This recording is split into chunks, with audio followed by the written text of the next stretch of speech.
Hello' মৰমৰ ছাত্ৰ ছাত্ৰীসকল, ইতিমধ্যে তোমালোকৰ অসমীয়া লিপিৰ পৰিচয় চেপ্টাৰ 1 আলোচনা কৰা হৈছে। আজি তোমালোকৰ আলোচনা কৰিম চেপ্টাৰ 2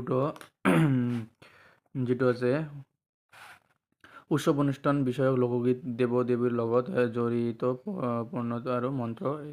তো এইটো চেপ্টাৰ হয়। তো মই যিখিনি লগাই দিম তোমালোকে এইখিনিৰ পৰা পৰীক্ষা ফালি দিব পাৰিবা, মানে আহিবই খাটাং 100% আহিবই এইবিলাক প্ৰশ্ন। তো আহক প্ৰশ্নবিলাক আলোচনা কৰোঁ, ভেৰি ভেৰি ইম্পৰ্টেণ্ট প্ৰশ্নবিলাক। ইতিমধ্যে কিন্তু তোমালোকৰ চেপ্টাৰ 1 আলোচনা কৰা দি আছে, তোমালোকে চাই ল'বা। এইটো চেপ্টাৰ 2 হয়, মানে পাৰ্ট 2 হয়। তো এইটো হয় 2 গ'ট একমাৰ্কী প্ৰশ্নবিলাক হ'ল এইবিলাক। বিহুগীতৰ সমৰ্থক অসমীয়া শব্দ কি? বিহু নাম এইবিলাক হয়। তোমালোকে কিন্তু চাই ল'বা, এইবিলাক একমাৰ্কী প্ৰশ্ন হয়। এইবিলাক মিছ নকৰিবা, এইবিলাকৰ পৰাই তোমালোকৰ আহে।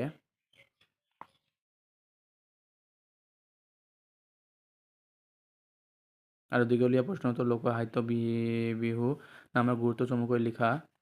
এইখিনিৰ পৰা এইখিনিলৈকে তোমালোকে কিন্তু ইমান পঢ়িব নালাগে, অলপ সৰুকৈ ল'বা। আৰু এইটো ইম্পৰ্টেণ্ট নহয়, 3 নম্বৰটো ইম্পৰ্টেণ্ট হয়। অসমীয়া সমাজত বিয়া নামৰ প্ৰভাৱ সম্পৰ্কে চমুকৈ লিখা, মানে চমুকৈ লিখা এইটো বুজাইছে। এইটো ইম্পৰ্টেণ্ট হয়, তোমালোকে কিন্তু পঢ়ি যাবা। এইখিনিয়ে হয়, বেছি নহয়। আৰু এটা লাষ্ট প্ৰশ্ন আছে, শেষ হৈ যাব।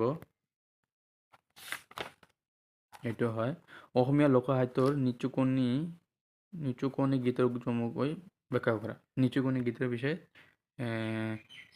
ক'বলৈ কৈছে, মই অলপ স্পষ্টকৈ দেখুৱাই আছোঁ।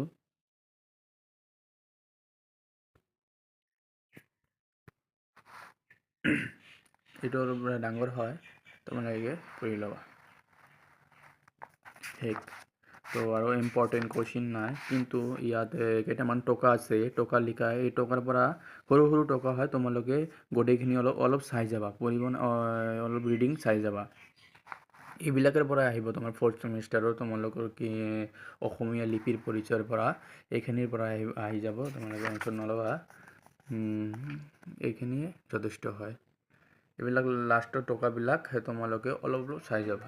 আৰু ইয়াৰ পিছত আছে 3 নম্বৰ গ'ট। 3 নম্বৰ গ'টটো মই অহা ভিডিঅ'ত আলোচনা কৰি দিম, নেক্সট ভিডিঅ'ত। তো তোমালোকে চেনেলটো নতুন হ'লে চেনেলটো ছাবস্ক্ৰাইব কৰি দিবা।